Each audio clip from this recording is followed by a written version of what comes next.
SEC as number 3 LSU trailing 11th ranked South Carolina 1-0 in the second game of the series.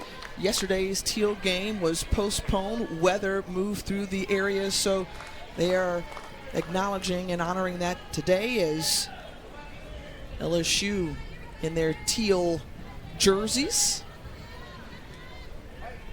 Jaden Leno at the plate. A ball and 2 strikes to the Tigers left fielder.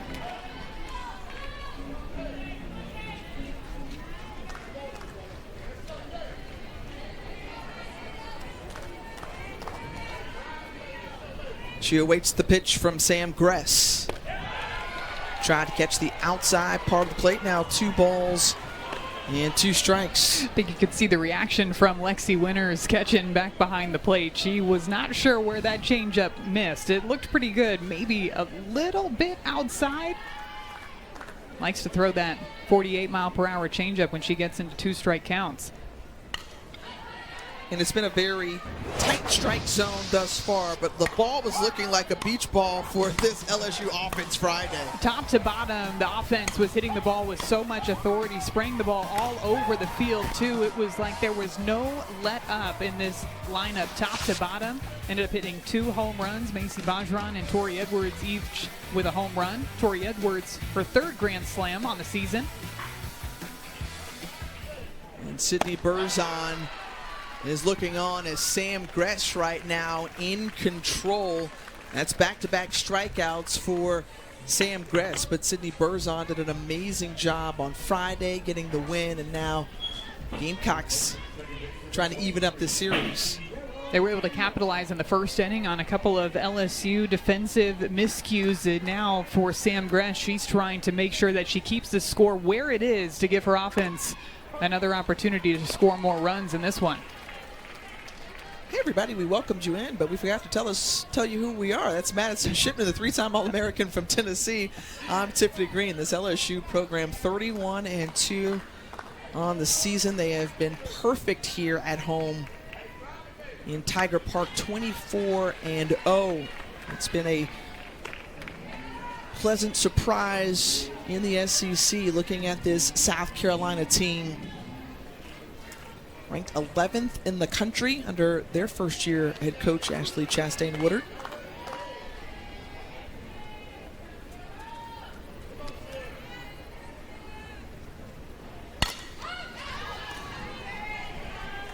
And Sierra Daniel fouls that one off.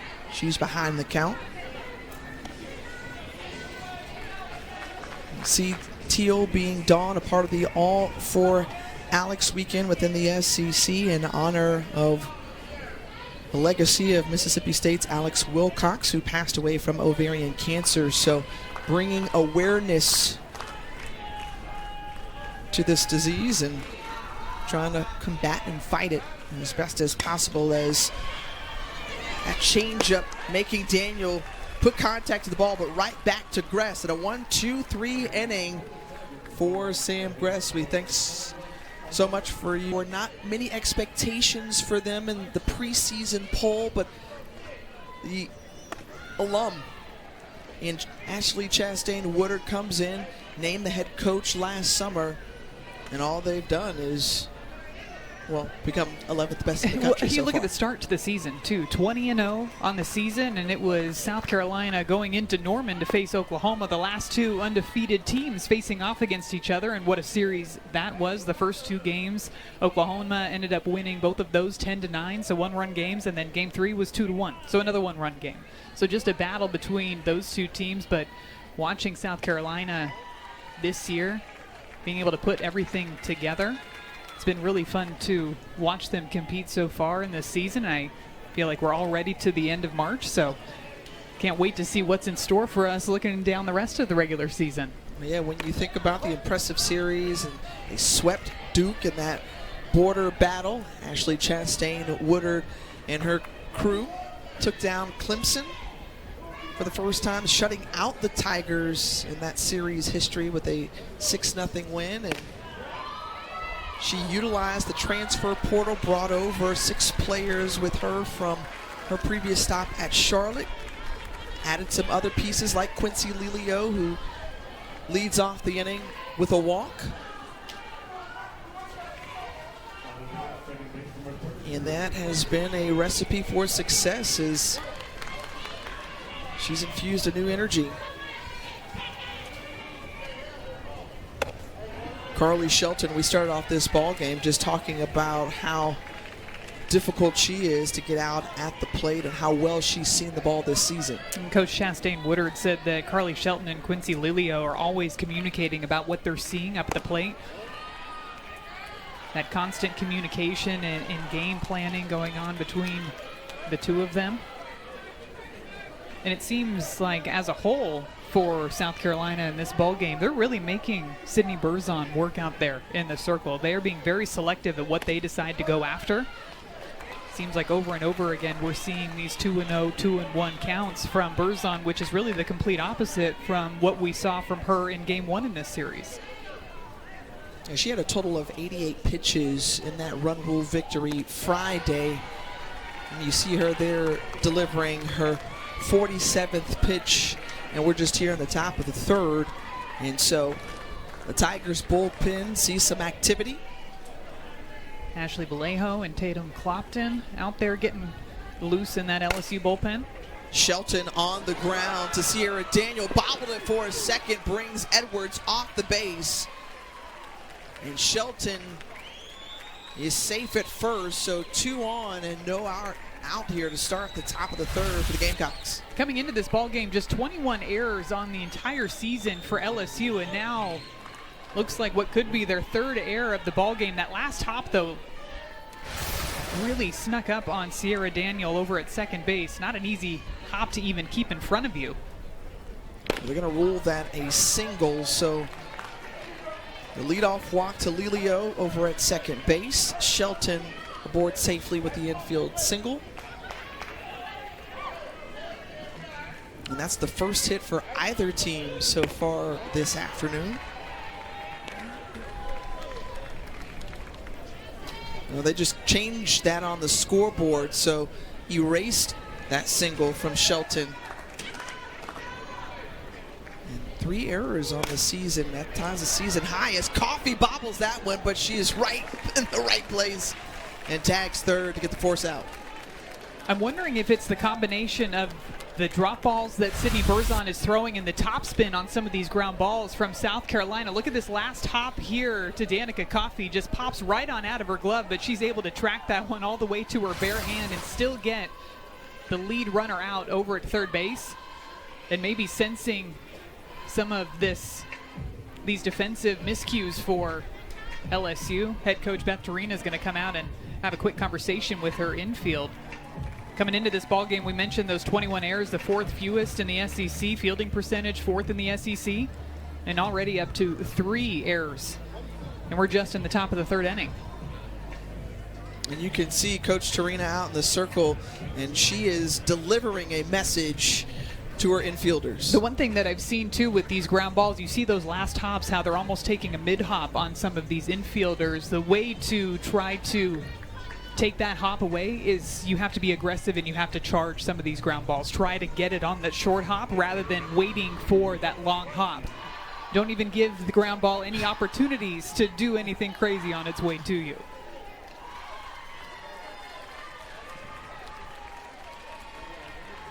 Chansey now at the plate. 2 on, 1 out for the Gamecocks' third baseman. And that one in there for a strike. Chansey, who reached on an error back in the first.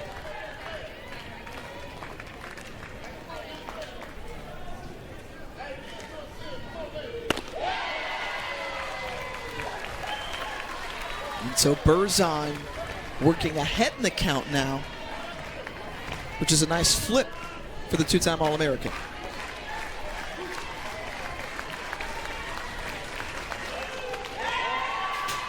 Goes back with that changeup outside, just misses. I like that location, though, in an 0-2 count to keep on expanding the zone to the outside.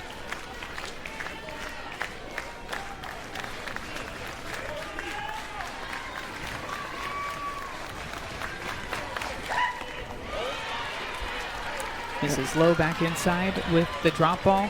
Tiffany, when you and I had an opportunity to talk to Coach Beth Torina coming into the series this weekend, one of the things that stood out to her from Burzon this year was being able to get herself out of some of these big moments in ball games. This one hit into center field, line drive to Lassiter. And 2 down. Well, our first Sunday night baseball matchup of the season is tonight's series finale between the Braves and the Padres in San Diego. Game time, 7 Eastern on ESPN, ESPN Deportes, and ESPN Radio. Coverage begins at 6 Eastern with baseball tonight, Sunday night countdown. Padres going for the series sweep. Nick Pivetta on the mound for the Padres. Marcelo Zuna for the Braves has some pretty good numbers historically against Pivetta. 6 home runs in his career against Pivetta on the mound. Go ahead and flash that knowledge there, Madison. Baseball, softball, basketball, of course. We got some great basketball coming on. March Madness. Well, both of the teams here on the softball diamond have teams currently in the Elite Eight. South Carolina was in action, or is in action today. LSU will be right after that. As Coffee handles it and gets out of the inning. So a couple of runners left on base, but the defense for the Tigers shores up and gets out. Overall seed battles for sure. Madness has already ensued. It seems like Madison. every game is going right down to the wire, and a good battle going on between South Carolina and Duke right now. And a nice way to start it off for LSU here as Savannah Bedell gets the first hit of the ball game.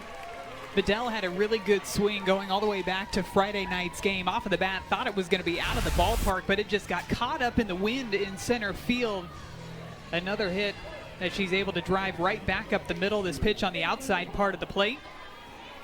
Bedell is seeing the ball very well. Here's Avery Hodge, the 9-hole hitter, trying to advance over. Does a great job laying down the sacrifice bunt. And now Bedell moves into scoring position. A very productive out by Avery Hodge to yet again move the runner over into scoring position, like you mentioned, Tiffany, but also flipping the lineup over back to the top. You can see her eyes, how she's watching and tracking that pitch all the way to the barrel of her bat, making sure that it's getting down in fair territory before she takes off down that first baseline. And so Bedell having a quick conversation with Coach Torina. And Danica Coffee getting some additional pointers as well as a quick meeting there. Coffee had that really long at-bat back in the bottom of the first inning against Sam Gress. Saw a couple of change-ups, a lot of rise balls in that at-bat. I guarantee when she's coming up here, she's going to be reading that defense too to see how South Carolina's infield is going to be playing her. Especially now with the runner over at second base, are you going to see the left side of the infield shift towards third base a little bit to cover the steal?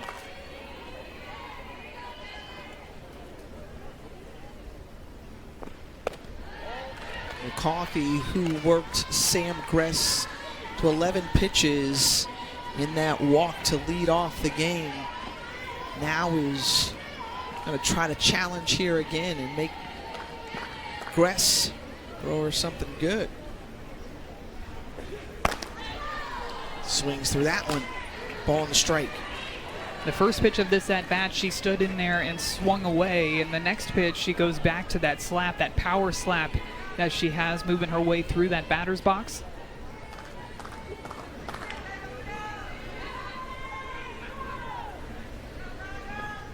I mentioned earlier, things just started to click for Danica Coffee coming off a season injury from a year ago. And what has she done? Well, she's top 5 in a number of different categories within the SEC, including on-base percentage, batting average, and walks. She really has one of those swings that does a good job of covering all zones, and she can do everything. She can slap, she can swing away, and you can see her really working the pitcher and working the count to try to get something that she can hit solid out to the outfield.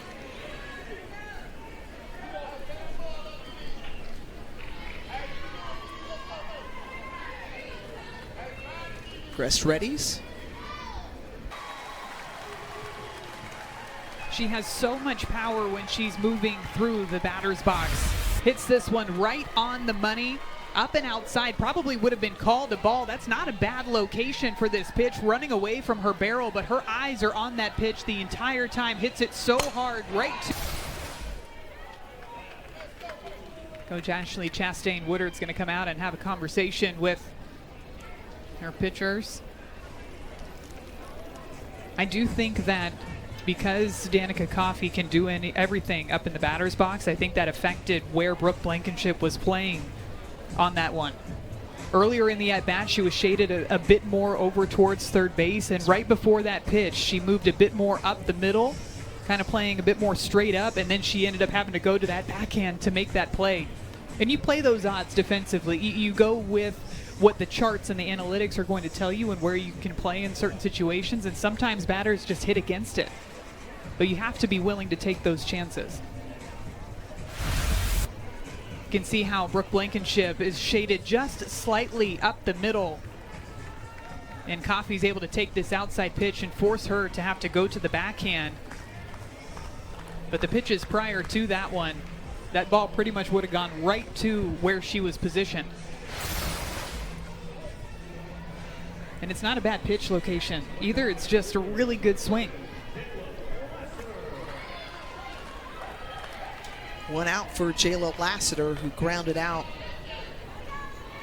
to third in her first AB. First pitch swinging, and now pops out to third.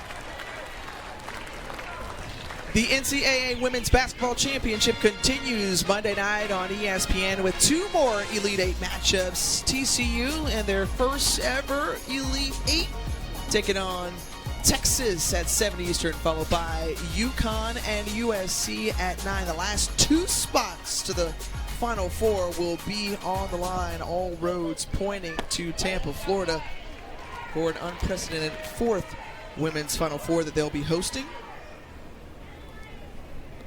And just so many question marks. A lot of anxious fans to see USC without Juju, and I'll tell you, the team responded in a resounding way to get the win, as that one is lined sharply to third, and right in the right position was Carly Shelton at second base to end the inning, but not before LSU even things up at one apiece. We'll talk with Gamecocks head coach Ashley Chastain. Like, from what you've seen from her in the circle thus far? Yeah, I mean, Sam is just a competitor thinker, and I think you can see that she's really competing hard every pitch. She's doing a good job of hitting her spots really well. I think second time through here, we're going to have to mix it up a little bit, but I like what she's doing, and she always gives us a lot of confidence in the circle. Coach, at the end of game one back on Friday, you guys started to put together some really good quality at-bats. What have you seen from your offense again today against Sydney Burzon? Yeah, the same thing. I mean, we're getting fooled just a little bit on a few pitches. We got to do some work on that. But, you know, we're having really great conversation. And, you know, I think that where we left off on Friday night, I think we saw that at the start of these at-bats, which is what we wanted to see, is that we were competitive right away. All right, thanks, Coach. We appreciate the time. Thank you so much. Burzon, who the second time around has started to kind of settle in.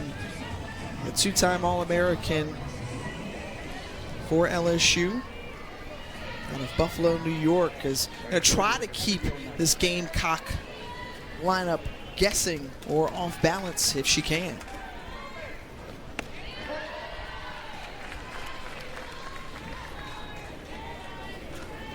Abigail Knight leading it off here in the top of the fourth.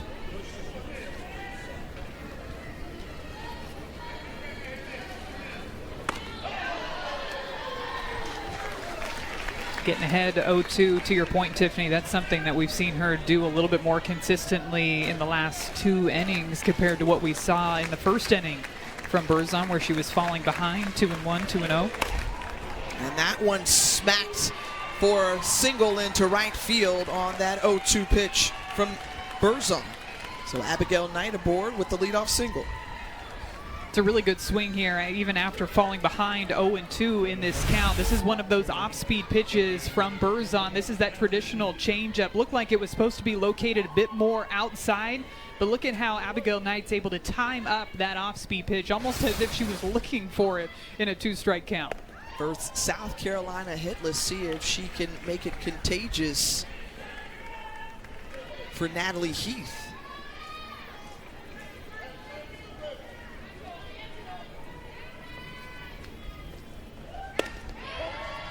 Well, Heath was a player that you had your eye on coming into this series, and just the way that she was able to have good productive at-bats, better than .350 in batting average coming into this weekend. Kind of halfway swing, and Coffee can't handle that one. Just went up and went down under the glove, and now the fourth miscue on the infield for the Tigers. And these ground balls aren't hit super hard at this infield. And you can see right here, Danica Coffee tries to charge that one, tries to get it on the short hop, but it's almost a bit too far to her left. She wasn't able to line up in front of it, and so it gets right underneath her glove. And for some of these ground balls, that's Sydney Berzon. When she's out there, you're going to see a lot of those ground ball outs because she has so many pitches that are tumbling down in the zone. So you have to be able to make those plays. And South Carolina now, they're just putting the ball in play and putting pressure on this LSU defense to try to be able to come up with those routine ground balls. Again, very uncharacteristic of this Tiger defense.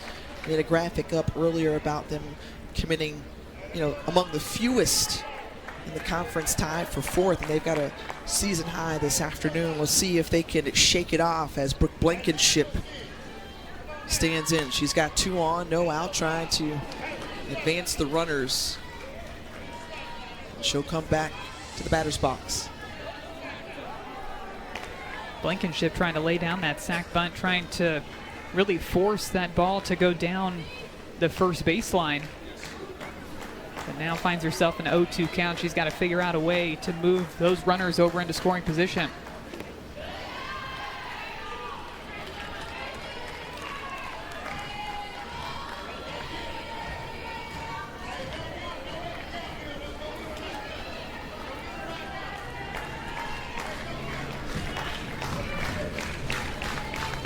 The 1-2 offering. And is successful in doing so as mid opposite to the first baseman Edwards. And the runners move over to second and third. Not your traditional sacrifice bunt, but it gets the job done. And you could tell by her swing, that's what she was trying to do. She was trying to force that ball to the right side of the infield to allow both runners to move in advance 60 feet, and she's able to execute that. Those are the little things that really start to add up when you look back at a game at the end of the ball game and think those are the productive outs that maybe don't necessarily show up on a stat sheet, but that can really make the difference in a tight ball game. This Gamecock crew is coming in battling, trying to even up the series. And Emma Sellers now at the plate. So coming in as the pinch hitter in the 9 hole.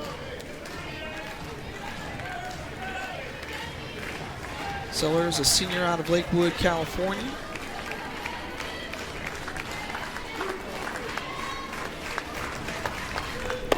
And Berzon is able to get the strikeout. She went down for that one. Went back with that high velocity drop ball, and this time she works it inside to Emma Sellers. Love the location of this pitch because look at that down bite. Just falls right off of the table, out of her hand. It looks like a pitch that's going to stay right about mid-thigh, and just at the last minute, that pitch drops down into the dirt. Those are those big at-bats that Coach Beth Torina was telling us about in the growth that she's seen from Sydney Berzon this year. Instead of just relying on the ground ball out, she's been able to get in some moments and get herself out of jams with big strikeouts just like that one. This one put in the air by Lelio. And that ends the inning and the threat from South Carolina. We'll hear from the LSU head coach. Ball game as we move to the bottom of the fourth. We're joined now by LSU head coach Torina. And Coach, for Sydney Berzon, one of the things that we had talked about earlier in the week and the growth that you've seen from her is getting herself out of those big jams with those big strikeouts. What have you seen from her battle so far today? You listened. It's like you know me. That was the conversation just now in front of the dugout. What a big strikeout right there. Changes the entire, scope of the inning. So she's worked hard at making big pitches like that and being able to do some things herself. She did a good job right there. Coach, this is your Teal game, observing and all for Alex weekend. You had Go Teal yesterday. Just speak to the impact that you feel like you've been able to have and the way that this Tiger community has supported the efforts to try to strike out ovarian cancer. Well, and a huge thank you to you guys, too, showing up at the walk and just putting us out there. I think, what a big day to just spread awareness of this disease, let people know the symptoms, protect their friends, moms, sisters, aunts from this disease. So what a cool thing. If the SEC can unite on anything, it's pretty special, and it's going to be a big day. So, hey, thanks for asking me about the Teal and not the defense. Let's have a great one. Thanks, Coach. We appreciate the time. And you saw our crew getting a wonderful shot of Betty Dieter, who is the mother of Beth Torina and an ovarian cancer survivor. Obviously, we always remember the former Mississippi. Among the conversations that we had with Coach, this is the 12th annual Go Teal that she's helped to organize, put together. You see both coaches there and teams participating in the walk, and we got a chance to get in on the action as well, taking some laps around Tiger Stadium. And getting to learn a little bit about the names that we saw on either side of the walk, too. Getting to walk around with Coach Beth Torina, and she could give us the story of every single name on the signs that we saw as we were walking around. It was really great to see both teams and so many other members of this community come together for such a great cause. But also, this is one of my favorite weekends in all of college softball, just to see not just the SEC come together, but really the entire softball world coming together to honor the legacy of Alex Wilcox. And I love that this was an initiative that was brought to the attention and helped started by Torina because of her personal tie to the story. And then, as fate would have it, the connection with Alex Wilcox is Coach Torina really helping us to understand too, and a chance for us to share some of the symptoms of ovarian cancer and things that women should be on the lookout for in terms of eating less or feeling fuller, or the abdominal pain that you may have, trouble with your bladder. This is kind of like a silent killer, as this disease is referred to. So if you see problems persist, make sure you consult with your doctor. Opposite field fly ball and allowed out from Mackenzie Rudity. And this is what it was like before the players took the field. That's Coach with her mom, Betty Dieter, and all for Alex as a part of this pregame, many standing up for their loved ones. And what a fantastic cause. And getting a chance to honor some of the survivors out there on the field as well. We were blown away by some of the stories that we heard in terms of their fight, just so courageous, right, in their battle. It definitely brings some perspective, too, and because we get so locked into softball, but to hear those courageous stories and how emotional and just impactful it was to be able to be a part of that walk, too. It was a great morning. It was a great morning, and I'm so glad that the weather cleared up as well. Yeah. Ended up being a beautiful morning to join in on that walk. Well, how we started in the day was not exactly how we finished. Very because true. Game 2 was supposed to be played. However, severe thunderstorms moved through the area and postponed the game till today. So this is the first of 2 games. We've got a doubleheader here from Tiger Park. We'll see you over on the SEC Network after this one concludes. But about, 80 degrees? A ton of humidity in the air. It's softball like weather. Feels like softball weather to me.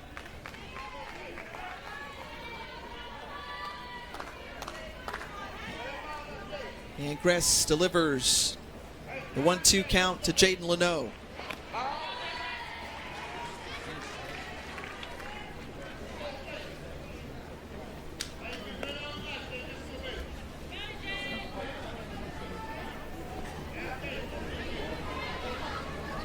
sister Zoe Leno played at South Carolina, both out of the Atlanta area.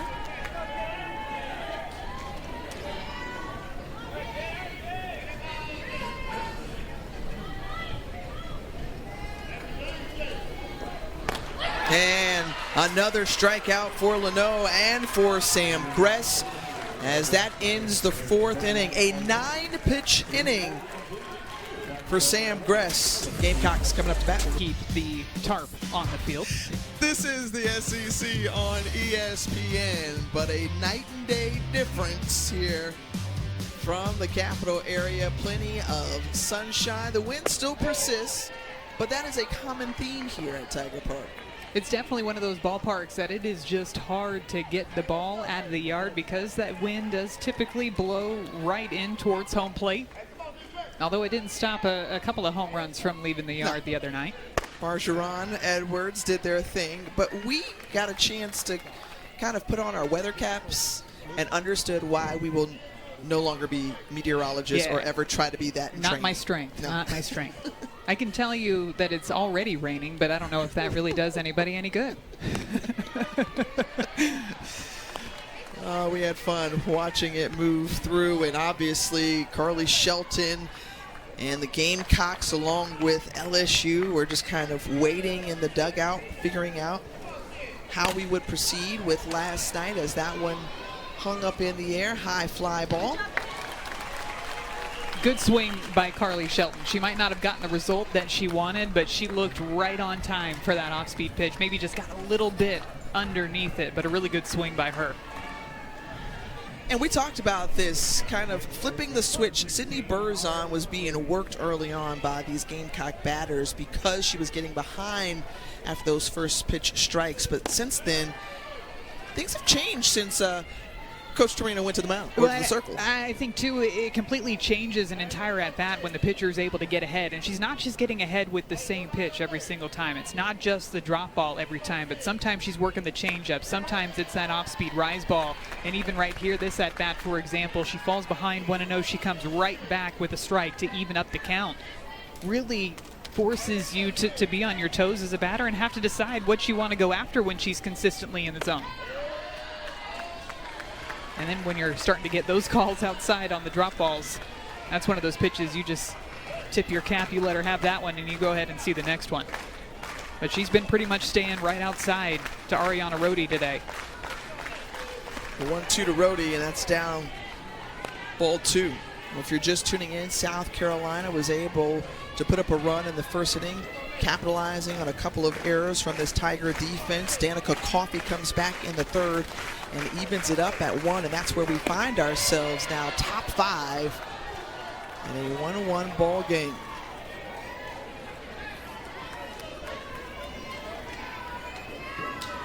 Rhodey, a 3-time state champion hockey player out of the state of Rhode Island.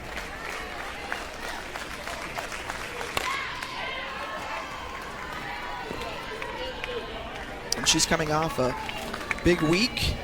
Was able to notch her 100th career RBI in that win over Clemson off of her 3-run homer. She's got 11 on the season to lead the team. Full count, payoff on the way. Good battle here. Every pitch that we've seen, still Burzon working away to Ariana Rhodey. But she's been very disciplined on some of those close calls outside. Fouls off a couple in a row. Let's see what she gets here from Burzon. Does Burzon decide to go back to that changeup away?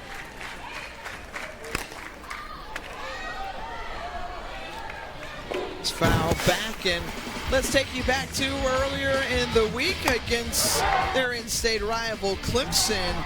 And Rhodey just launching it out of the park at home, and a big win for the Gamecocks. Set the tone right from the beginning of that ball game with that 3-run home run. And how about Burzon getting Rhodey the check swing? She commits. And strikeout number 3 rather, Went with the changeup the pitch before, so slowed Ariana Rohde's timing down just a little bit, and then comes back with this drop ball a little bit higher in the zone. Rohde tries to check her swing there, but not able to hold it up.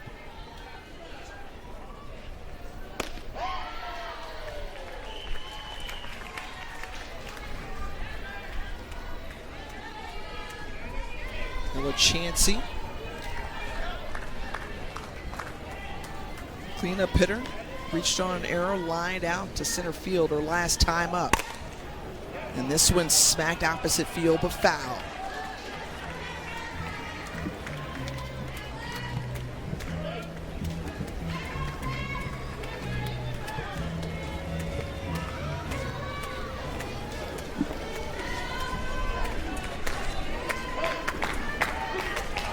And Berzon shaking it off and deciding to step off, and looks down again at the wrist guard, not wanting to go with it, and continues to wait till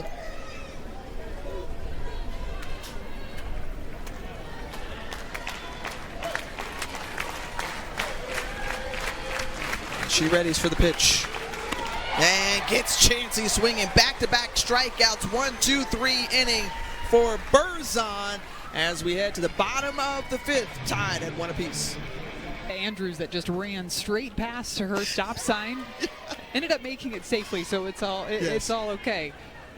She goes down in mic'd up Monday history. Yes, absolutely. Okay.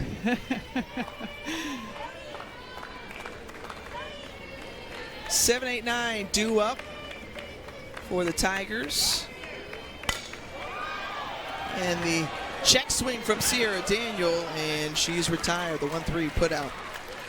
Well, taking a look around the SEC this weekend, hard to come across sweeps in this league, but Arkansas successful in doing so, pulling it off against Kentucky.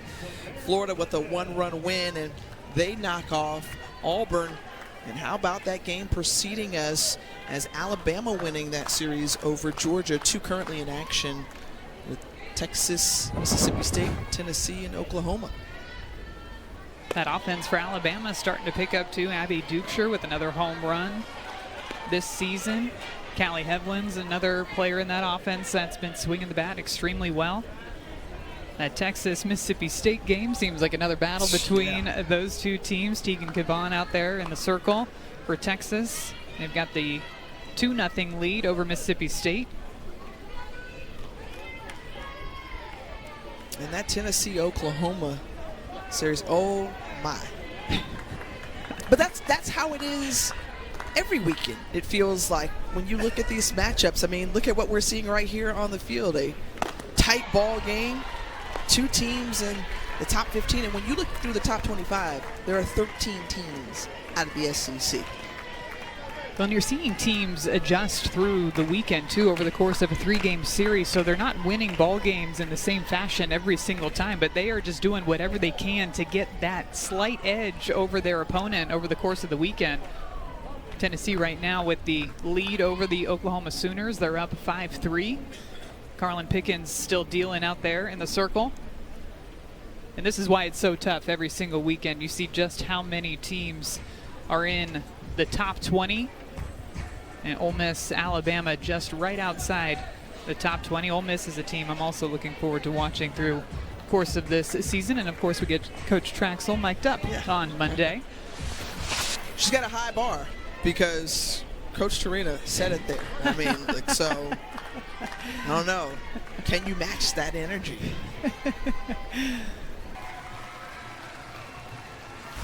We were talking earlier just how close Savannah Bedell was to driving the ball out of the ballpark back on Friday night. This pitch a little bit on the outside part of the plate, but she times it up so well, drives it out to that left center gap, and that ball just keeps on carrying out beyond that left field wall for Savannah Bedell's first career home run. And the excitement in the dugout is real. Check it out, y'all.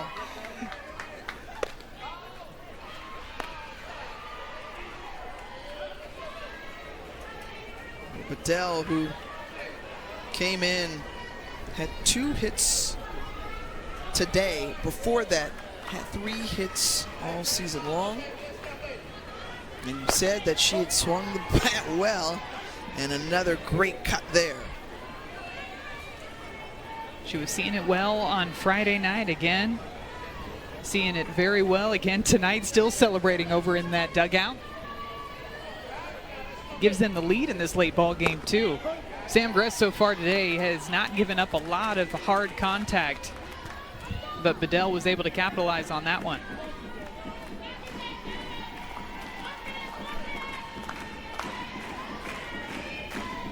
We heard Coach talk about the way she is a competitor in the circle and coming right back and getting the strikeout of Avery Hodge.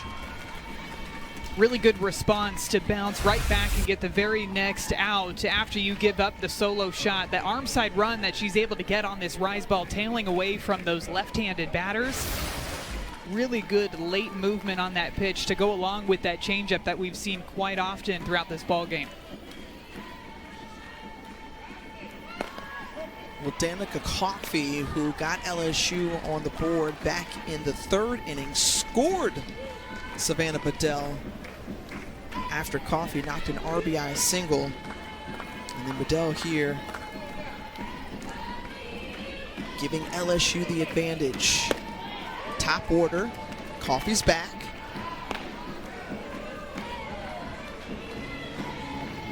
And a lot of fun faces mixed in that LSU dugout, along with some familiar ones like Danica Coffee, Macy Bargeron.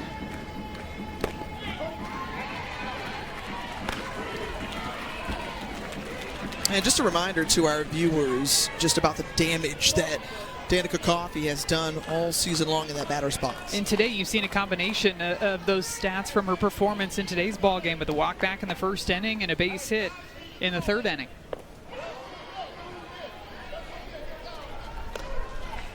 An extremely tough out too. She's seen so many pitches out of the hand of Sam Gress. Holds up there.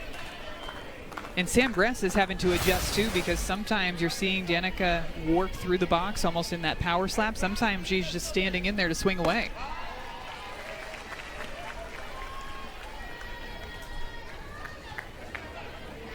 And that base hit that she got back in the 3rd inning was a pitch that looked like it was going to end up in the right-handed batter's box, but she somehow was able to still reach it and drive it past Brooke Blankenship at shortstop.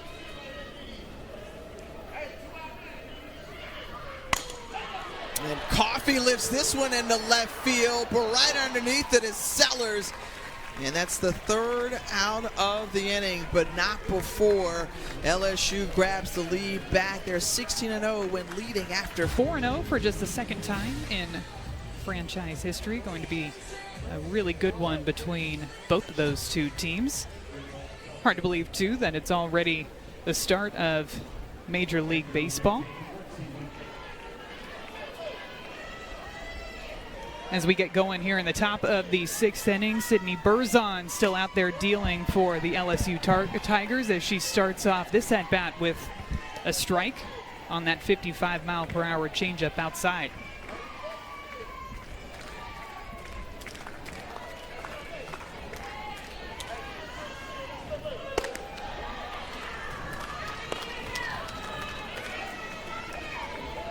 Lexi Winters going to try to get things going for the South Carolina Gamecocks. Reached on an error back in the 1st inning. And a ground ball over to 3rd base in her 2nd at-bat of the day. And now finds herself behind in the count 1-2 to Sydney Berzon. Berzon has just made it tough for most of this game for South Carolina in terms of she's only allowed 1 hit in this one. And that's by way of Abigail Knight, who's on deck. Once she's settled in, what has she shown this Gamecock lineup? It's the consistency in which she's throwing the rise ball, the changeup, and the drop ball for strikes. And another example there where you're you have to go after it if you're a batter. You can't just let it go by. And back in the beginning part of this game, I felt like there were some non-competitive pitches on some of those rise balls, maybe missing too far outside of the zone to where batters aren't even going to think about swinging at it. But then she has really shifted in the past couple of innings to where that pitch is going for a strike, the changeup going for a strike, and then she's able to go back to that drop ball when she needs it. Winters hits it into shallow right. And she's retired.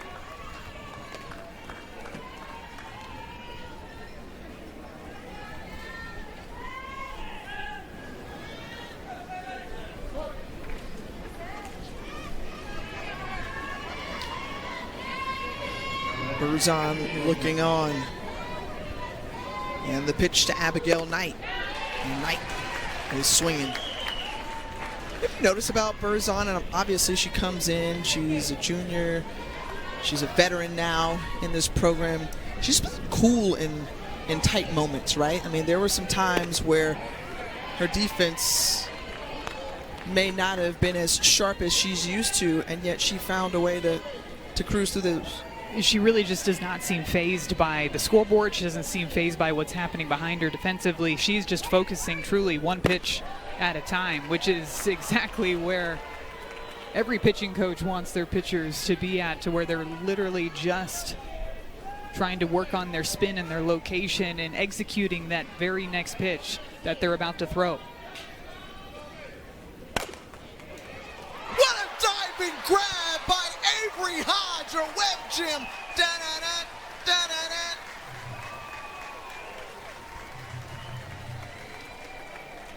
How about this play by Avery Hodge? This one hits so hard off of the bat of Abigail Knight. Takes a couple of steps to her right, lays it all out on the line, parallel to the ground, and robs Abigail Knight of her second base hit of the ball game with that phenomenal defensive play.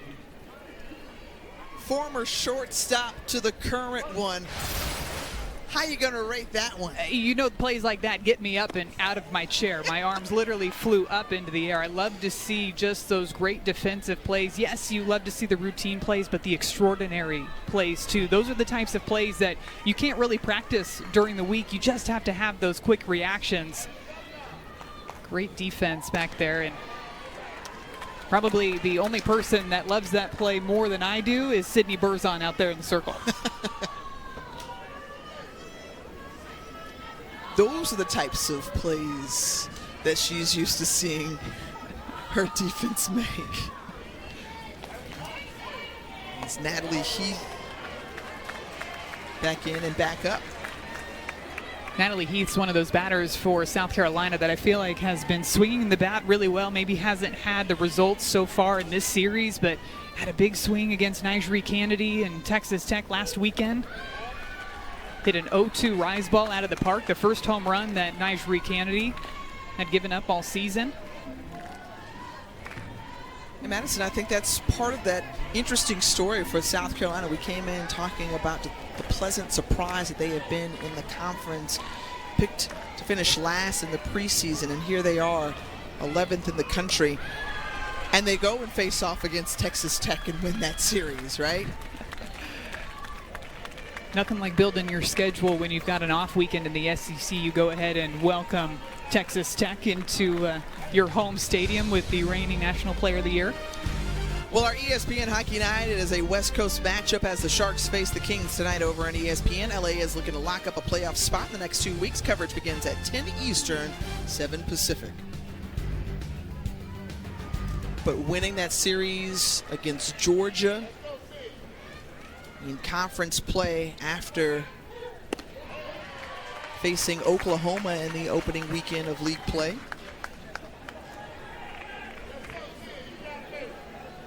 And for this LSU team, they opened the season winners of 15 straight, 10 wins against top 25 opponents. And right back to Berzon, barely has to move the 1-3 put out, and that ends the inning. Hey, former shortstop from Tennessee. You were a superstar. You used to do a little bit of this. I got to show the shortstop some love. Avery Hodge with this phenomenal diving grab all the way over in the 5-6 hole. Robin, a base hitter, pitcher, loves it out there in the circle. Great defense by Hodge over in the 5-6 hole. Close battle in game 2. Your thoughts overall, Madison? A very different game than what we saw in game 1 in this series, where we saw offense top to bottom for LSU, and even at the end of that ball game, South Carolina putting together a couple of hits against Berzon. Well, today we haven't seen a ton of hits between either one of these pitchers, but it's been LSU with the impactful swings, and Savannah Bedell with her first career home run, a go-ahead home run in this ball game. With the meat of the order coming up for LSU, Lassiter, Bergeron, and Tori Edwards. Hard hit foul ball. This is where it'll be interesting to see what sort of adjustments Sam Gress makes out in the circle. When we spoke to head coach Ashley Chastain-Woodard back in the 4th inning, she was even talking about making some adjustments second time through the order. Now you're facing this lineup third time through the order. Are we going to see her go more to some of those rise balls, or are we going to continue to see more and more of those changeups?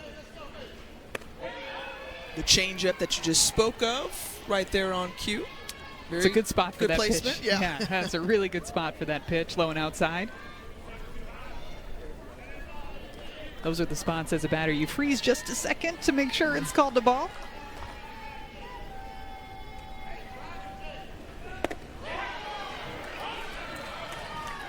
And that gets the strikeout of Lassiter.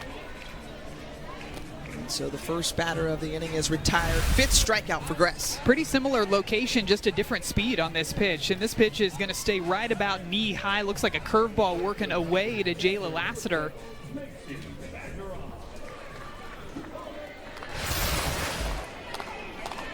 Could have been called both on the swing and on the location, if you ask me.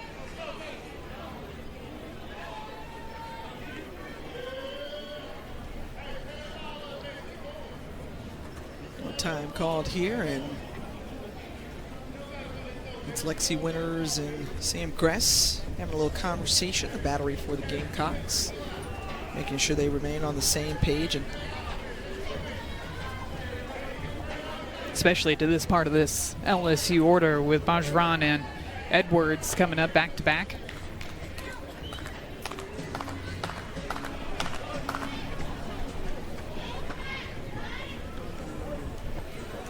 Bryce Neal walking over and gonna have a quick conversation with Bergeron and Coach Torina, along with Tori Edwards. Bryce Neal, who was on the staff last year, took over the hitting duties after the departure of Howard Dobson.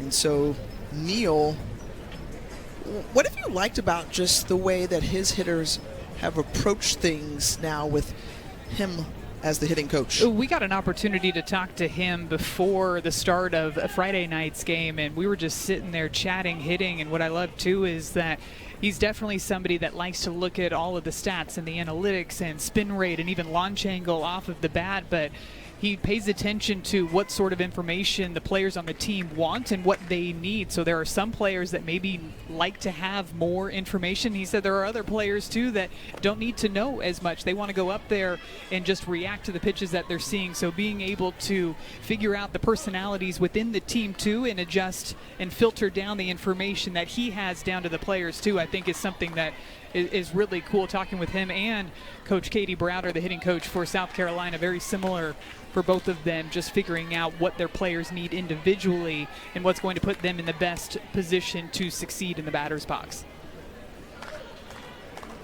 Well, this is the improvement that we've seen from Macy Bergeron this season compared to the last two. Batting average up significantly. Swinging the ball, or swinging the bat rather, really well. Driving it out the park.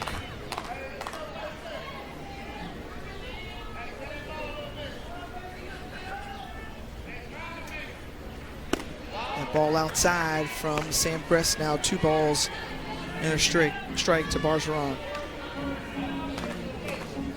You hear the word pressure thrown around a lot. Obviously, we've talked about the speed. Haven't really seen that on full display in this one since it's been a bit of a duel.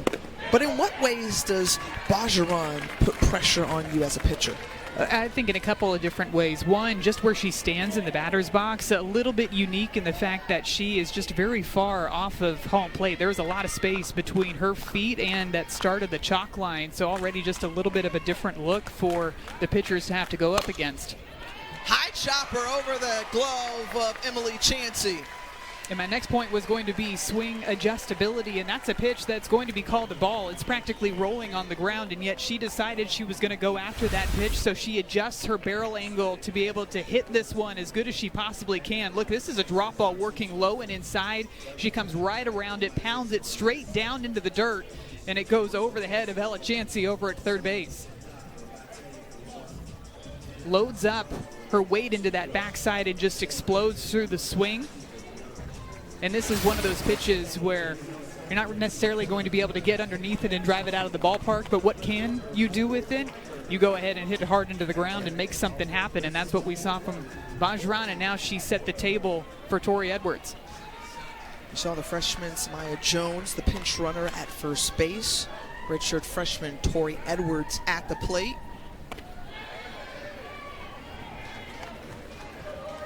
And in comparison, I'd love to know just the observations, because we got a chance to watch Tori Edwards in the hitting cages yesterday, or 2 days ago rather. And the way that she's swung the bat, and the sound that comes off of it when she makes contact. And the way she's able to read pitches out of the hand too. This is that changeup out of the hand of Jory Hurd that she reacts to and drives it out of the ballpark. And watching her swings throughout this season, I found that she's done a phenomenal job of hitting the ball with authority to the right side of the field, so driving it the opposite direction. And I guarantee, too, South Carolina's taken note of that, because you notice the first 3 pitches of this at-bat, they are trying to work her hard on the inside part of the plate.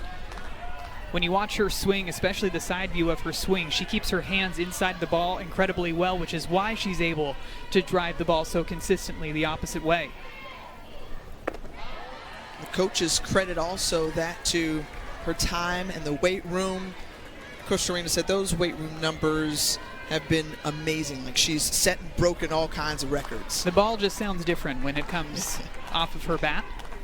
But also when your hands are inside of the ball, that barrel is staying on the ball for an incredibly long time. Woo! And that one is lasered into left. To your point, Madison, it just hits different. And she opened up that front side a bit, noticing that Sam Gress is continuing to pitch her inside pitch after pitch, so that front foot opens up just slightly to allow her hands to get inside yet again of this inside pitch. It just almost sounds like her barrel is catching that ball and just throwing it back out into the field. And another line drive off of the bat, too. That's what you see consistently from Tori Edwards.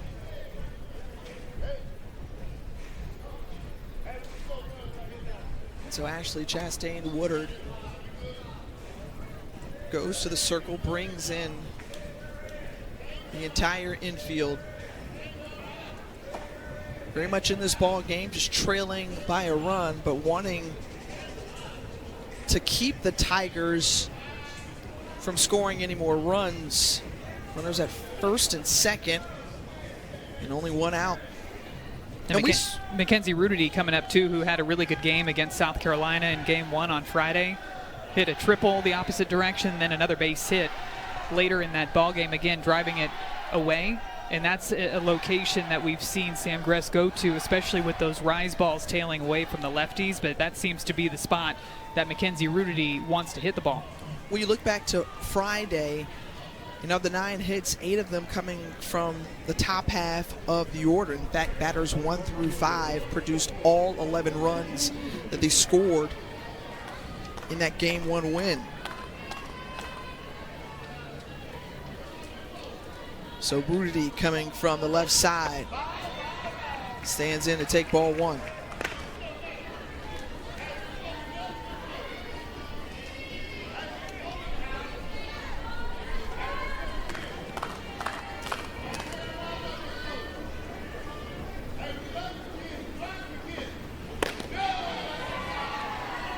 when you see this defense and how they're playing against the lefty Rudity, take note of where Brooke Blankenship over at shortstop is. She's shaded up the middle, so there's a big hole in that 5-6 hole on the left side of the field, but also the right side of the field.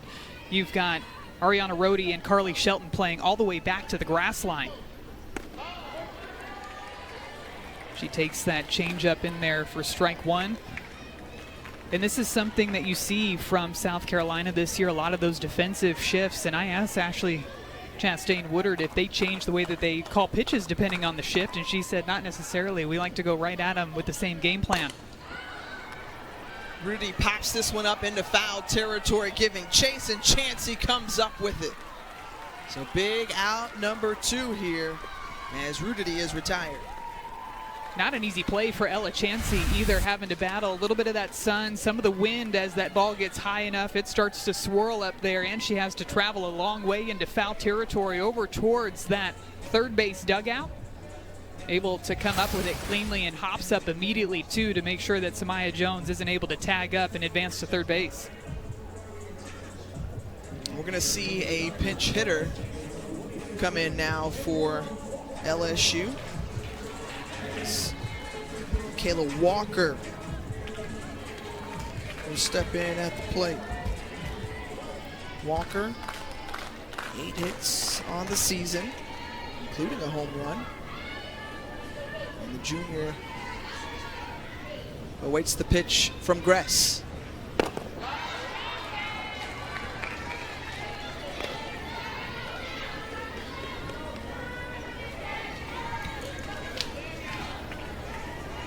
First pinch hit appearance for Walker this season.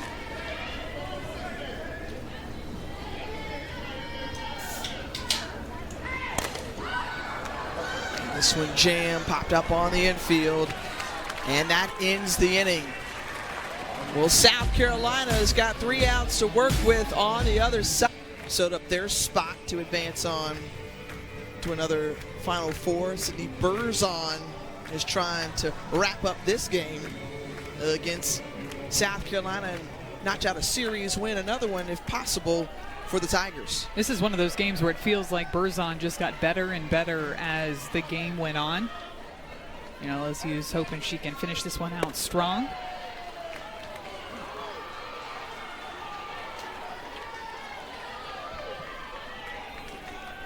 So Burzon has got 14 wins on the season, 13 complete games on the year, and has now 2 balls, a ball and no strike to Maya Flint, the pinch hitter.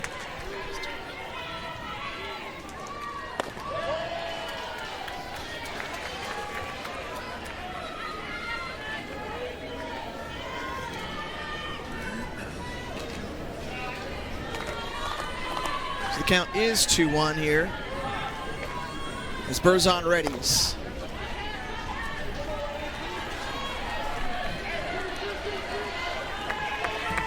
Really working both sides of the plate in this at-bat. Maya Flint with her first look at Burzon in this ball game. A couple of those slow off speeds outside, working the drop balls hard on the inside. And Flint puts this one in the air, giving chase, and Jaden Leno is under it for the first out.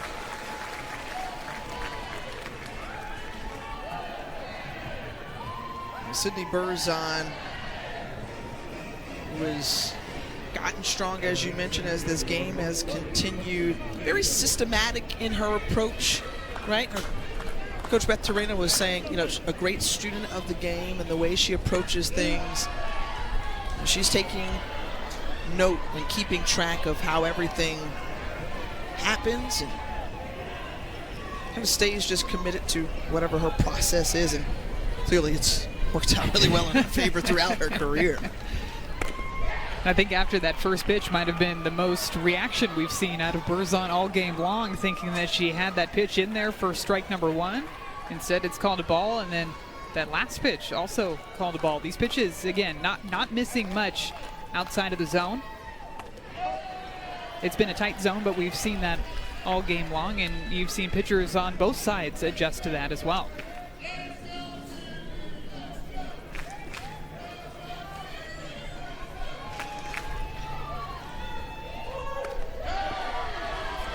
back-to-back strikes to Quincy Lilio. Lilio's probably thinking, I don't know about that one, but you got to just roll with it, right? 2-2 count now. You've got to find yourself a way to battle.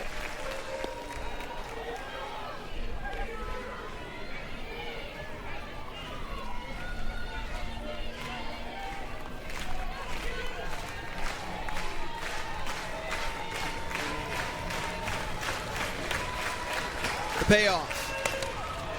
Lilio, good strike of this one into the right center gap, and Lilio going for 2, and she's safe.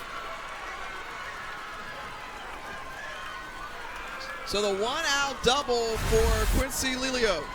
Her 10th double so far this season. This is a changeup that's let up in the zone just a bit, and a 2-strike count. You see how she's on time for this one yet again, but she's got her eyes on this ball out in right field the entire time, and she decides early that she's going to go ahead and try to move herself over into scoring position and dives in safely. 1 away now for the Gamecocks with a runner at second base. And Carly Shelton stands in. A couple of left-hand hitters at the top of this order. Shelton, who is also good at bringing in doubles, trying to look for a first base hit of the afternoon. I like that aggressive base running, too. You might think in a one-run ball game, maybe you play it safe, but I like the fact that Lilio decided to take her chance and move over to second base on that double. And that was a much-needed decision from Lilio. First extra base hit of the weekend off of LSU pitching, and it's been Berzon all weekend long, so Lilio is trying to give her team the best chance, best opportunity. So far in today's ball game, Sydney Berzon has just continued to get better and better and better. Really sharp movement on that drop ball that she's locating to both sides, but I've talked about it a ton and I'll continue to talk about it. The fact that she's got 2 different off speeds working in different directions is why she's able to go out there and be so consistent for LSU start after start.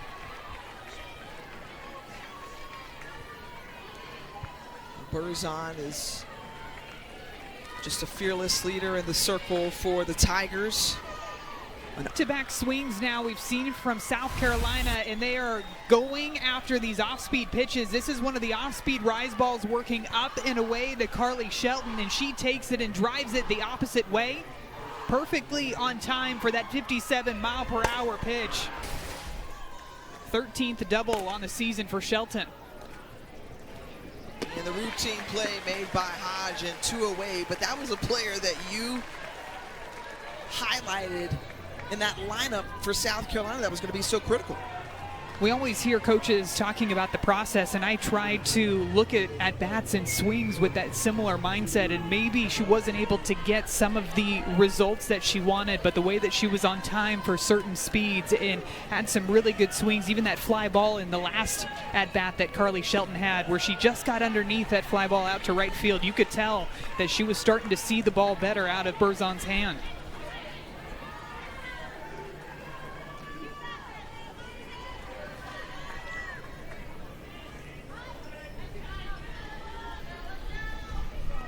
Chansey at the plate, 1 ball and 1 strike to Chansey.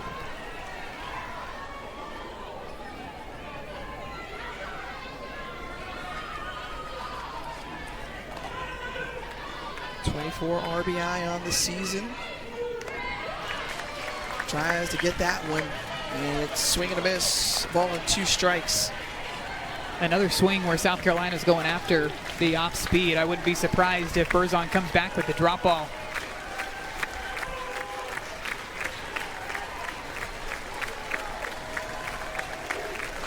The 1-2 pitch on the way. Comes back with the drop ball, just missing a little bit low. A lot of action over in that LSU bullpen.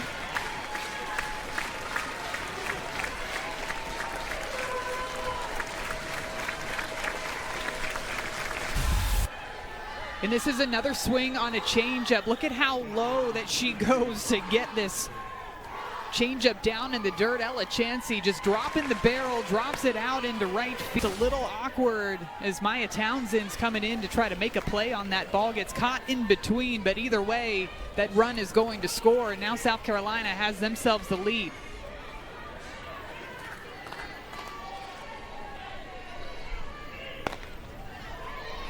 Charging in is Daniel from second, and that ends the inning.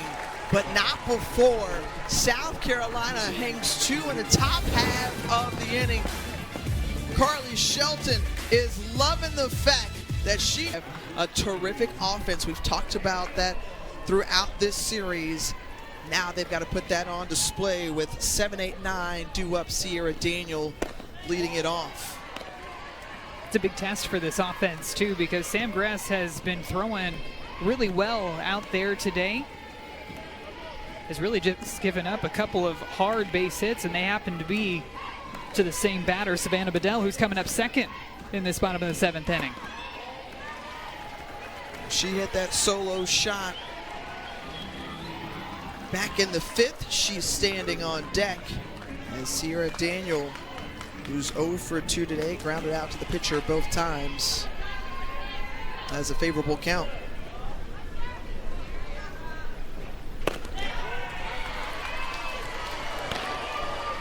Not missing by much outside, but if you're Sierra Daniel, you're continuing to be patient. If she's not going to get that call outside, you go ahead and take your free pass to see if you can start off this inning.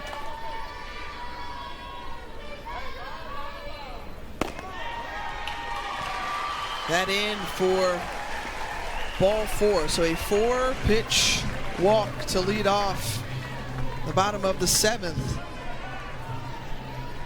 Exactly what you did not want if you're South Carolina, to put the leadoff runner on board with just that 1-run lead.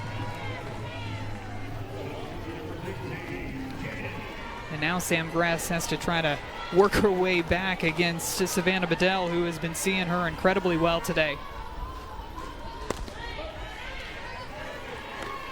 She goes right at her, in there for a strike.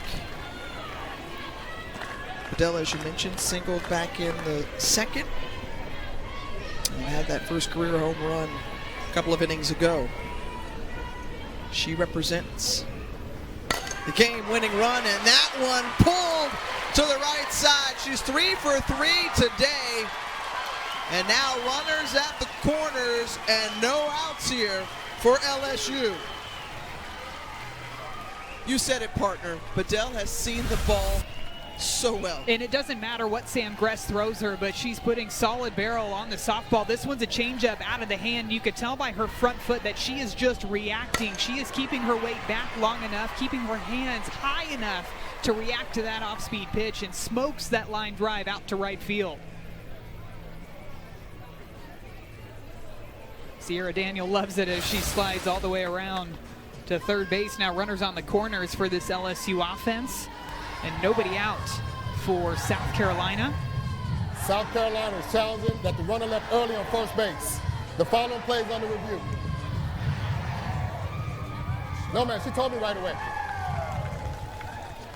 So they're reviewing if Sierra Daniel left the bag early. And let's look here. So the runner cannot leave the base until that ball leaves the pitcher's hand. So you're looking for the timing here. When does that foot come off of the base? Hard to tell from that angle. It looks right about on time. Right. Almost looks like that. Simultaneous. I mean, it's really hard. Let's look at it one more time. Because when does that toe leave first base? But the ball is already out of Sam Gress's hand. Yeah.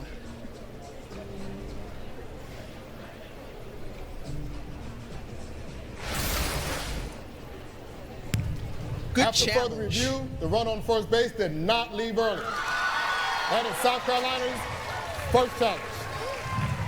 Good challenge there to at least kind of provide a little angst here amongst Tiger fans. And that was about as perfectly on time as you can leave from first base. So Sierra Daniel will walk back to third with her head coach, Beth Torina, in her ear. Heads up, she represents the game tying run. Savannah Bedell with the go-ahead game winning run with Avery Hodge now. The lefty out of Richmond, Texas. She put down a sac bunt back in the 3rd inning. Struck out on one of those rise balls away in the 5th inning.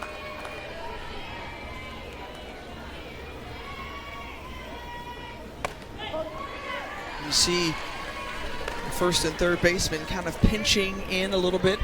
One of the most difficult plays for an infield defense is a 1st and 3rd situation, especially for the middles, because you have to be able to play close enough to still cut down that run at the plate, but also taking a peek over at first base in case they decide to take off. Big swing and miss there from Avery Hodge, now 1-2. Sam Gress trying to preserve this lead and win if they can retire this LSU batting order.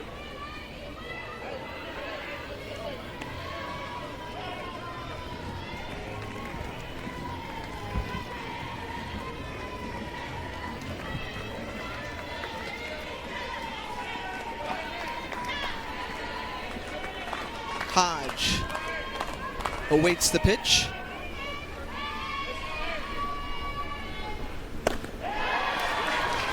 We'll check to see if she goes around. Did not. So 2 balls and 2 strikes.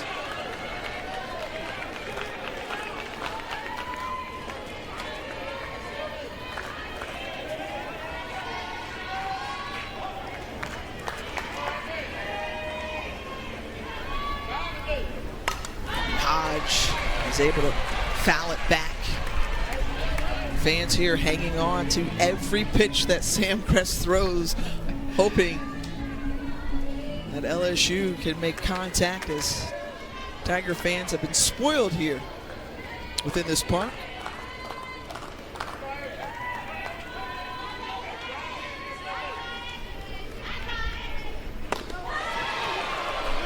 That's outside, and they say she does go around. Jose Chaparro over at third base says that Avery Hodge committed. Another look here. Watching it live, I didn't think that she swung. Let's look at the side view here. Ooh. I don't know about that call. A tough one indeed. They say Hodge goes around. So 1 out now. And back to the leadoff with Danica Coffee, top of the order. What a big out for Sam Gress, too. And you could feel the momentum building up, not just in the dugout, but in this stadium as well. And right there, a huge strikeout to try to get some of that momentum back onto your defense's side.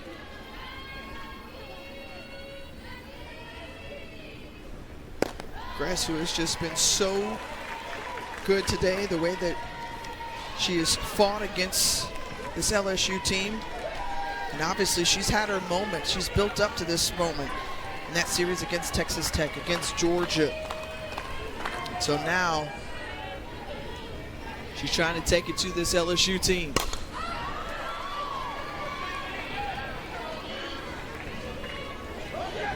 It's Coffee who drove in a run back in the 3rd off an RBI single. 4th time that Danica Coffee has seen Sam Gress today. I'm not sure what the exact pitch count is, but I'd say that she's probably seen over 30 pitches from Sam Gress today. She had 11 pitch at bat in the first at bat alone. 25 pitches in total. That was close. That was close.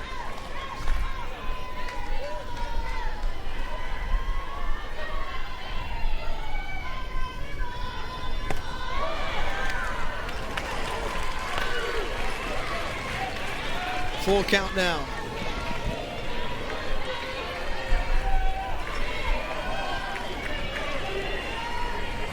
Gress trying to get out Coffee. To work these pitches on the outside part of the plate, and Danica Coffee just goes with this pitch enough to lift it deep enough out into left field to allow Sierra Daniel to score on that sac fly out to left field. See the emotion from Coffee afterward. Fan favorite type of player is Jayla Lassiter. Can be the hero. Lassiter 0 for 3 today, so Sam Gress has had her number. Now with Bedell standing in scoring position. The pitch to Lassiter.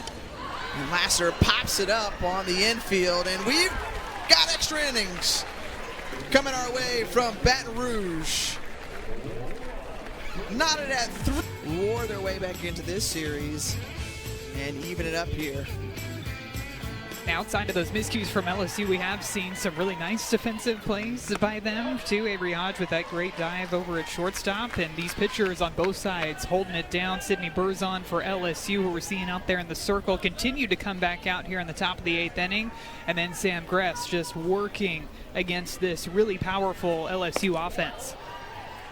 This is the first extra innings game for LSU. South Carolina, their second.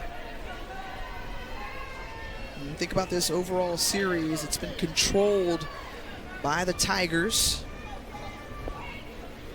Last time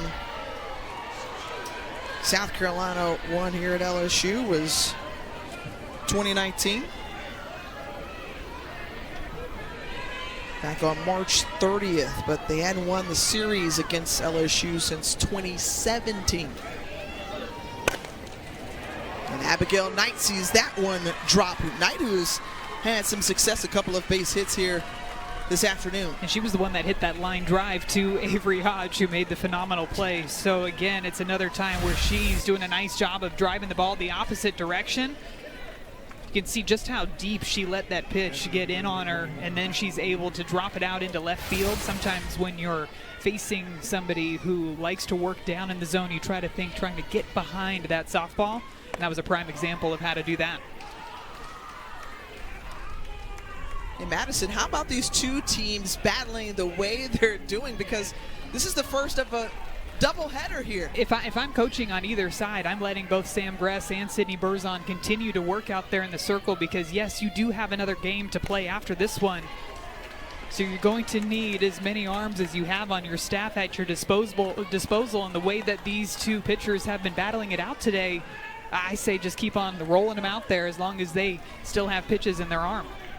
Just a reminder to our viewers, last night's game was postponed due to weather, so they opted to play a doubleheader as Natalie Heath is hit by the pitch. And so Heath, who's in some pain going down to first base, tries to shake it off. Another look here. Trying to work this pitch up and inside, and oh yeah, it just gets her on the right forearm.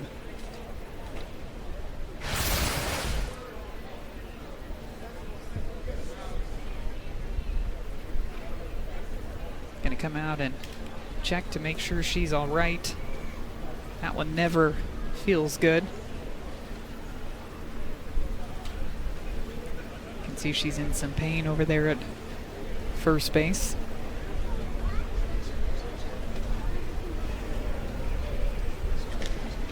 Checking motion, feels good enough where she can move the fingers.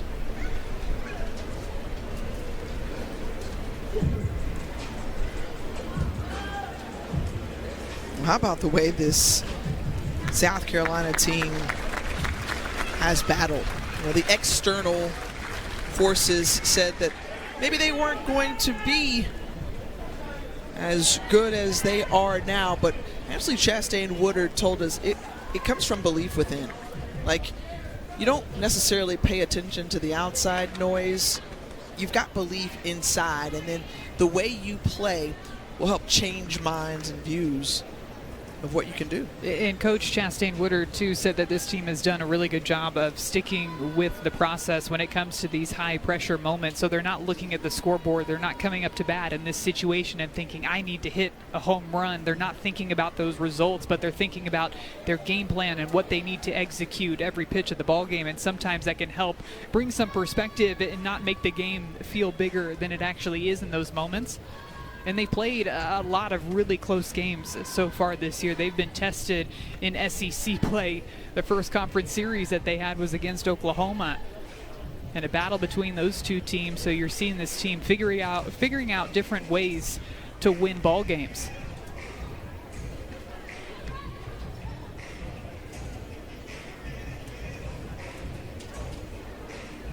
Right now, there's a stoppage in play.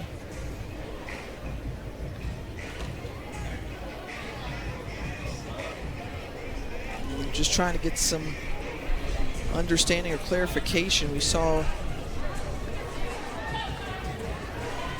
the umpires explain something very quickly to Coach Torina.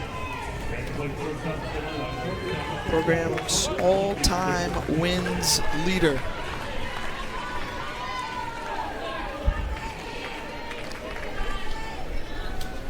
So back to play, 2 on, no out here, top of the 8th. Tie ball game. And it was South Carolina who got on the board first. LSU had a 2-1 lead before we moved to that 7th, and that's when things got really interesting. Took the lead at the top of the 7th, and the Gamecocks were almost there until Danica Coffee had the game-tying RBI sac fly.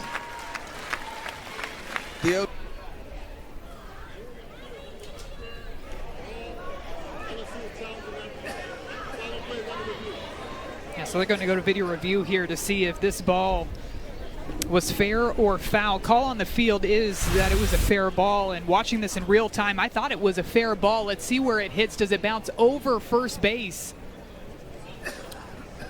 Hard to tell from that angle. Looks like it goes over first base.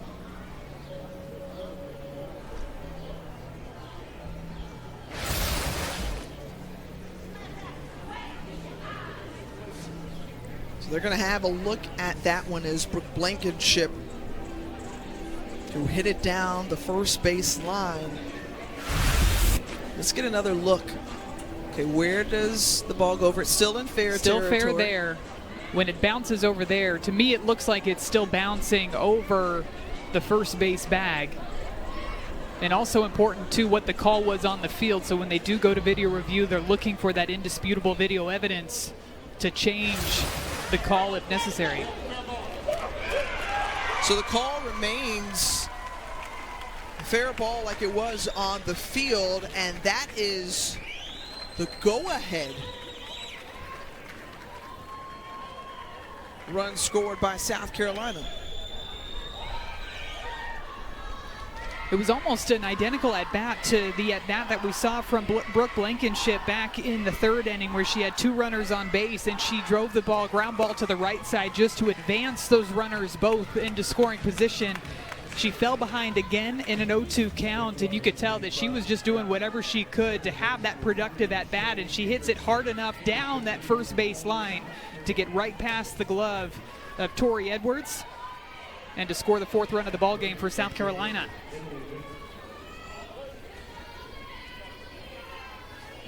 So, again, the Gamecocks take the lead. The bunt laid down, sack bunt from Emily Vinson, moves both runners now into scoring position. Just some really good situational softball here. You could tell by that swing, she is trying to drive that ball the opposite direction, and she's able to do that. Good base running too by Abigail Knight, taken off from second base, able to score easily on that base hit out to right.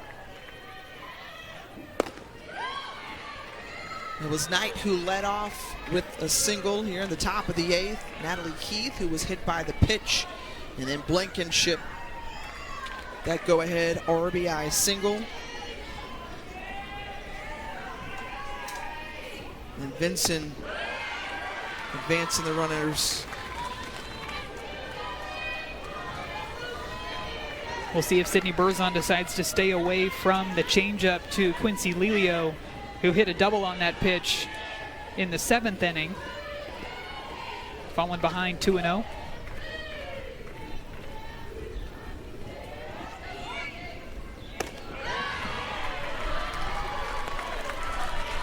You see now the pitch count for Berzon at 146 pitches. She had 88 Friday.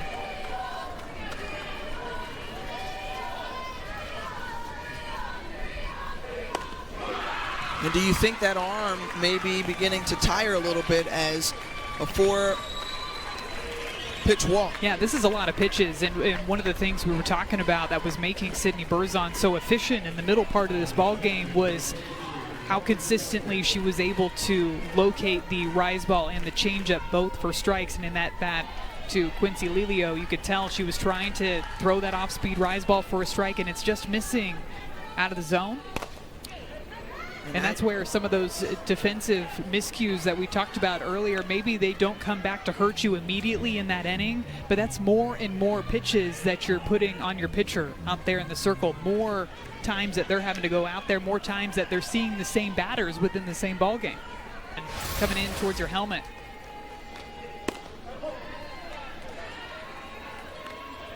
And so the bases still remain loaded. Shelton okay at first. Lelio over at second. Blankenship at third.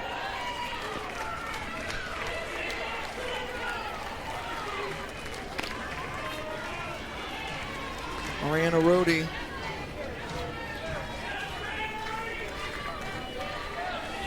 was an all-conference performer in the American last season, and in her debut season in the SEC.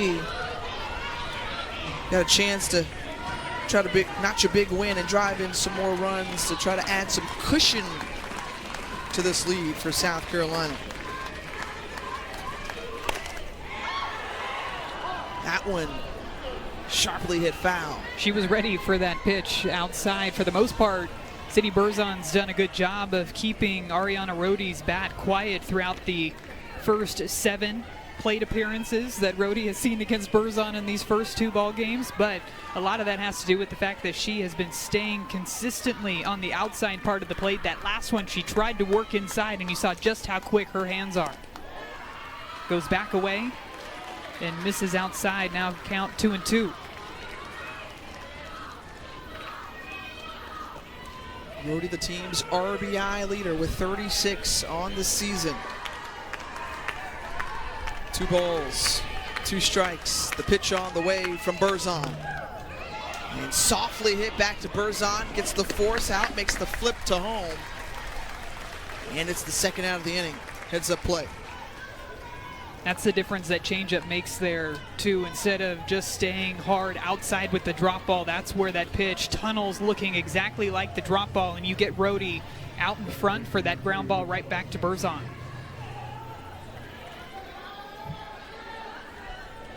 Big second out there. Bases still juice for Ella Chansey. Chansey, who put the Gamecocks up 3-2. Top half of last inning.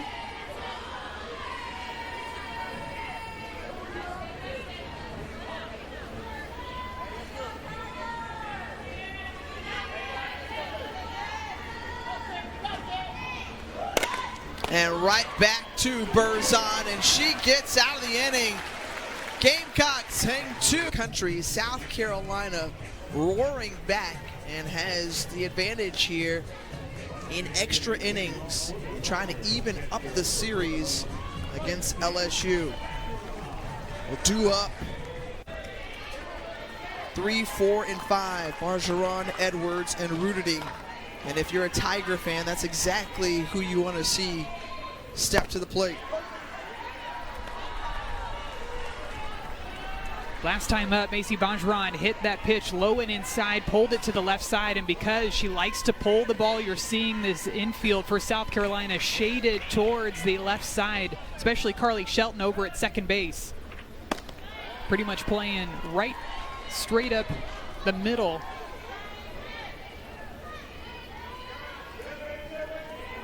We've seen her already today be perfectly positioned for a line drive off of the bat of Macy Bongeron back in the third inning.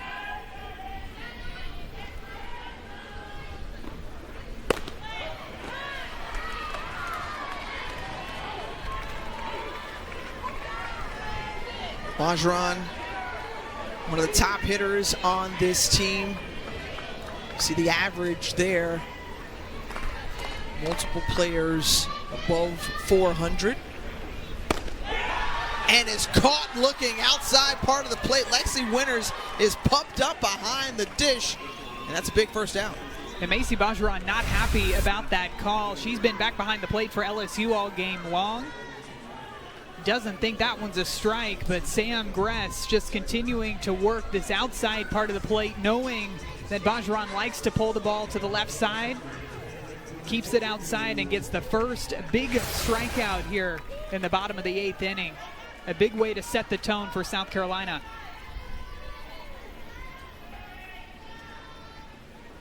Here's Tori Edwards. 7 strikeouts today for Sam Gress. And let's see how she throws to Tori Edwards. Edwards, who had a single her last time out, grounded into a double play and fouled out rather. Also, but you see the intensity from Gress in the circle, the game on face that she has. She's stepping up in yet another big situation in her first season in the SEC, but that one was golfed into right center. Tori Edwards holds up, and a stand-up double for Edwards. Similar to what we saw from Sam Gress throwing to Macy Bongeron, keeping these pitches on the outside part of the plate, she does the same for Tori Edwards. This one low in the zone. This is one of those pitches. It is not easy to hit this one off of the bat as hard as Tori Edwards does, but she makes it look so easy. We've seen her hit home runs this year with exit velocities off of the bat, 80 mile per hour plus, and that one, hard hit shot out into that right center gap for a stand-up double. So Gress now facing off against Rudity.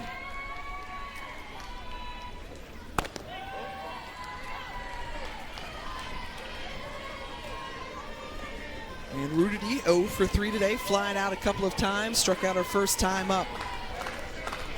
She's got Edwards in scoring position, standing over at second. The rally crowd in the dugout for LSU. This one lifted into the air in center field. Edwards will look to tag up, but decides to stay at second. It's a huge second out for Sam Gress, especially an out to where Tori Edwards can advance those additional 60 feet. We've seen Rudity go after those pitches outside. She tries to get underneath that one, get that carry, but she gets too far underneath that pitch. And Sam Gress continuing to work out there in the circle. She seems to just be in the zone, and we've seen that from her really all game long.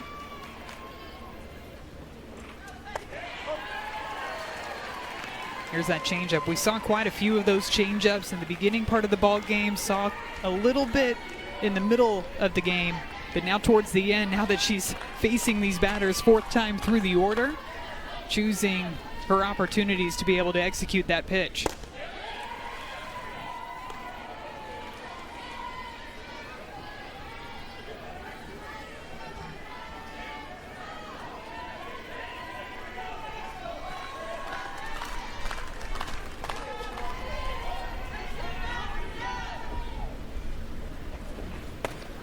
One outside, 2 balls and a strike to Jaden Leno.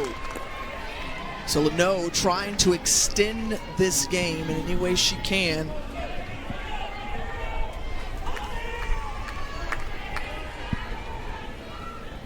and Ashley Chastain Woodard coming out of the dugout and bringing together everybody in the circle. We got a chance to talk to Coach Ashley Chastain Woodard just about the relationship that she has with Sam Gress. Sam Gress transferring over to South Carolina from Charlotte. She said she knows Sam Gress like the back of her hand. The ultimate competitor out there in the circle, and that's what we have seen from her in today's ball game. Not an easy lineup, too, to have to go through even just twice through the order, yet let alone the third time and the fourth time through.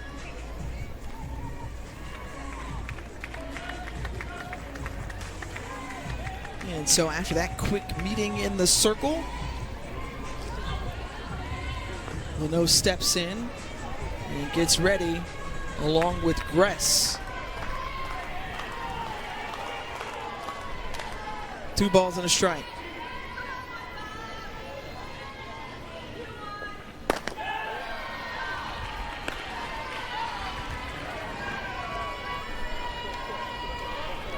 Your Gress, you want to be careful not to try to walk Leno because she would represent the tying run.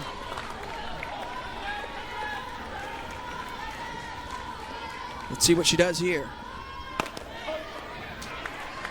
As Leno was taken all the way, now a full count.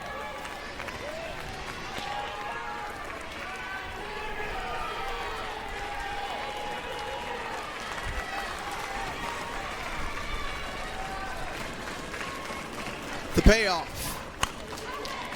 And Leno stays alive.